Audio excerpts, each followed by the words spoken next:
Senior Congress leader Salman Khurshid has criticised the Indian Supreme Court for siding with the Modi government in the landmark Article 370 case, which revoked the special status of occupied Jammu and Kashmir. According to Kashmir Media Survey, speaking at the launch of journalist Bashir Asad book's Kashmir, the Unfiltered Truth and House Without Witness, Khurshid said the apex court relied on the government's assurance that Jammu and Kashmir's full statehood would be resorted swiftly instead of examining the broader constitutional principle of federalism.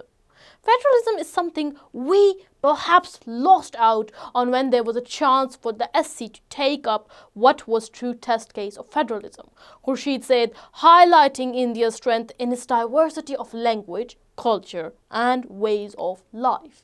He warned against equating uniformity with national strength. On December 11, 2023, the Supreme Court unanimously upheld the revocation of Article 370 while directing that statehood for Jammu and Kashmir be restored at the earliest. Khurshid criticized the court was bypassing a deeper judicial examination of federalism, noting that respectful debate and exchange of ideas are very vital when it comes to India's democratic ethics. From the perspective of Kashmiris, neither federalism nor Article 370 is going to resolve the core politics dispute.